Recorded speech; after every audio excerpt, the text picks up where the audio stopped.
2018 में जो सुनामी आया था और अब जो 2024 में आने वाला है, इस सुनामी की शिद्दत 2018 की निस्बत कई गुना तेज और कई गुना ज्यादा है। अब इसको रोकना मुश्किल ही नहीं, नामुमकिन है। खान साहब जेल के अंदर रहते हुए भी सब पार्टियों पर हावी हैं। खान साहब का सोशल मीडिया इतना स्ट्रांग है कि आप सोच नहीं सकते।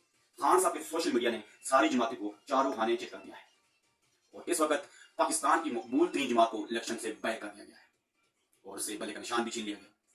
खान साहब ने कहा, हम किसी सूरत में ड्रा नहीं करेंगे, हम आजाद हैसियत से इलेक्शन लड़ेंगे और इनका मुकाबला करेंगे। खान साहब ने अपने जितने भी टिकट होल्डर थे उनको आजाद हैसियत से मैदान में उतार दिया गया है और जितने भी ज्यादा हैं इस वक्त खौफ ज्यादा है। इनको ये कंफ्यूजन थी कि आजाद उम्मीदवार हम कैसे जीतेंगे। खान साहब ने अपने वर्कर को बताने के लिए ऐसी एक टेक्नोलॉजी का इजाद किया है जो इससे पहले कोई जमात ना कर सकी।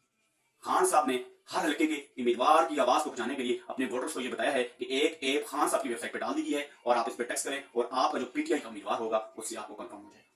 ये टेक्नोलॉजी ऐसी है, इससे पहले कोई भी इस्तेमाल नहीं कर सका और ना ही किसी ने इसके बारे में सोचा। खान साहब की ये जो दात है इसको सलाम देना पड़ेगा। खान साहब की जो टीम है इसको सलाम पेश करते हैं। खान साहब ने कह दिया है कि हम किसी सूरत इलेक्शन से पीछे नहीं हटेंगे और ये जो चल पड़ा है सिलसिला, इसको रोकना मुश्किल ही नहीं, नामुमकिन। खान साहब अगर शायद बाहर होते इतनी पावरफुल ना होते जितना कि वो जेल के अंदर रह के एक खतरनाक साबित हो रहे हैं। अगर मजीद खान साहब जेल में रहते हैं तो इसकी पावर का अंदाजा आप नहीं लगा सकते।